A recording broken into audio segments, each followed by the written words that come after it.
They thought the streets of Portland were theirs until now. Oh, yeah, shove it down. Fuck you, man.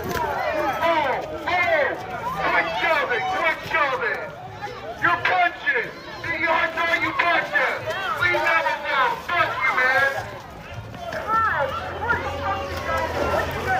Butter the popcorn, gang, because you're about to see what happens when the most infamous far-left anarchists in America finally get a taste of their own medicine. All across Portland, where Antifa once dominated the streets, the tides have turned. Brutal arrests, chaotic chases, and the end of an era for the city's far-left radicals, all caught live on camera. But the crackdown isn't stopping at riot shields and pepper balls. As of last night, the Trump administration has launched a scorched earth campaign to hunt down not just the foot soldiers, but the shadowy financiers pumping millions into chaos across America. Stick with me to the very end of this video, because we're going to find out how the end game the legacy media never wanted you to see is happening as we speak, and it's all just getting started.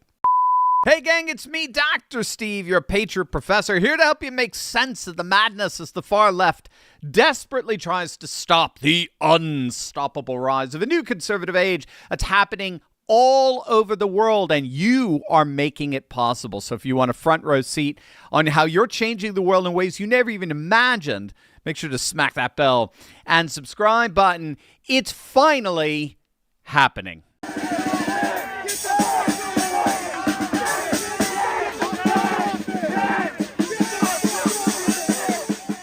Antifa is getting absolutely decimated. The once emboldened protesters dressed in black with their homemade shields and cartoonish bunny masks have been thrown into retreat.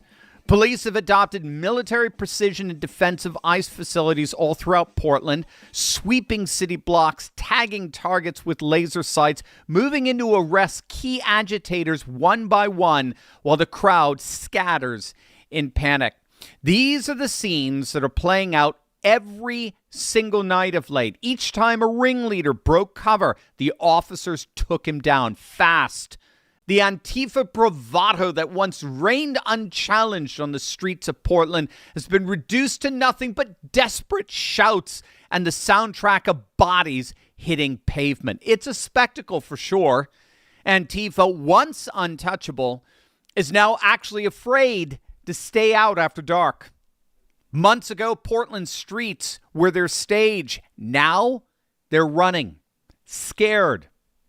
But the show of force on the ground is just the beginning. The Trump administration has announced a sweeping whole-of-government crackdown to trace Antifa's funding networks. Now, this isn't about isolated busts anymore. It's about following the money. From street-level agitators right up to the billionaire donors and progressive foundations fueling the unrest. At a recent White House roundtable, President Trump handed down orders to expose and dismantle the entire, what we might call, protest industrial complex. The administration's new tools involve things like coordinated investigations by the Justice Department, by the FBI, the Treasury Department, and the IRS. The targets are no longer just organizers and rioters, but the nonprofits, the dark money groups paying for the travel, the bail funds, and the propaganda. Key figures behind the scenes, they're like George Soros' Open Society Foundations, the Tide Foundations. They are now finding themselves in the legal crosshairs here.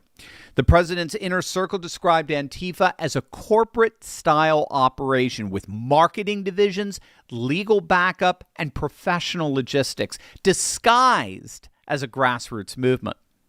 The administration is using every leverage, including RICO statutes and threats to yank nonprofit tax-exempt status. Trump's message is absolutely clear. If you fund street violence, law enforcement is going to open up your books and they're going to follow every single dollar. And it's already having a very chilling effect among some of the more prominent financiers and leaders of Antifa. You may have heard about Mark Bray, the Rutgers professor who literally wrote the book on Antifa tactics. After Trump's crackdown intensified, Bray packed his family and they all fled to Spain, claiming he was getting death threats. But it's long been recognized that Bray isn't just an academic observer. His Antifa, the Anti-Fascist Handbook, basically became the movement's operational guide. It was circulated among radical networks and was used to train activists in violent tactics all across the country. But Bray is just a useful idiot in all of this. The real catch involves the key financiers that the Trump administration has identified, people like George Soros through his Open Society foundations. Soros has funded upwards of $80 million to extremist-linked groups since 2016. Or you could think of LinkedIn co-founder and Democrat mega-donor Reid Hoffman and the shadowy Arabella Advisors Network that's funneled over $100 million to professional protest organizations. Perhaps most damaging is Neville Roy Singham, the ex-Microsoft executive who fled to China and maintains financial ties to the CCP. He's been living in Shanghai since 2023, and he's funneled at least, reportedly, $100 million to far-left U.S.-based protest groups while generating CCP propaganda. And that actually sort of closes the loop here on all of this, because as we saw with the tariff announcement against China last Friday, this crackdown on Antifa is happening at the exact moment when Trump's economic policies are reshaping global finance. So, for example, you've seen gold and silver prices absolutely skyrocketing of late, right? What's so key here is that this isn't coincidence.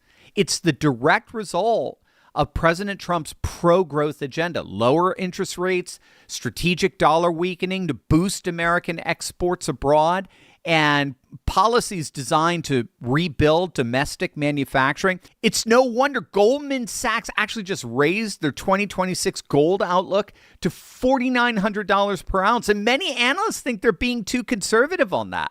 We've got over 3 more years of these America First policies ahead of us, which means this upward trajectory isn't slowing down anytime soon. So this is exactly why smart Americans are taking control of their retirement accounts by backing them with physical gold and silver. My friends over at Augusta Precious Metals understand that in times of economic warfare, whether it's against Antifa's financiers or foreign adversaries, you need assets that can't be manipulated by the same corrupt system Trump is fighting. Augusta works with Americans who have over $50,000 in their IRAs, 401ks, or other retirement accounts to make the smart move into smart money.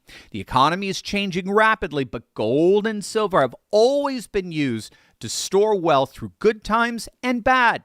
Reach out to Augusta by going to turleygold.com. That's turleygold.com. You can also call them at 844-763-3908 or text Turley to 35052. That's 35052. Central banks around the world, gang, are stocking up on gold and silver as we speak. If central banks thought gold and silver had peaked in price, they wouldn't be buying so much of it today. Let Augusta Precious Metals answer all your questions with their educational, zero-pressure approach to gold IRAs. Go to turleygold.com or text Turley to 35052, and you get instant access to a free 2-minute report that reveals the greatest threat to your retirement today. The economy is changing rapidly, but gold and silver have stored wealth through every crisis in human history. While Trump wages financial war against the radical left's money machine, shouldn't you be protecting your own wealth with the same assets central banks are hoarding as we speak? Go to turleygold.com, that's turleygold.com, or text Turley to 35052 for instant access to a free report revealing the greatest threat to your retirement today. Perhaps most shocking of all, we're now learning that upwards of over $100 million in U.S. taxpayer funds have flowed through these Antifa-based networks, meaning that American taxpayers, yes, you and me, have actually been forced to finance this far-left lunacy. You can't make this up. Now, this shocking revelation comes by way of the investigative work by the Government Accountability Institute. And they found that Antifa operates less like a grassroots movement and much more like a very sophisticated corporation with multiple divisions. So they have the boots on the ground division, right? That's your useful idiots, right? Your street activists and the like. They have PR and marketing divisions. So that involves propaganda and recruitment. They have a whole legal division that handles their bail funds and activist lawyers who quickly return arrestees back to the streets. They have a logistics operations, which involves coordinated transportation operations. They even pay homeless people to protest. The investigation uncovered a highly complex funding network involving private billionaire donors like George Soros' Open Societies Network, the Arabella Funding Network, the Tides Funding Network, Neville Roy Singham's CCP-linked network, and the most shocking discovery of them all, over $100 million in U.S. taxpayer funds flowing in these radical networks through two primary mechanisms.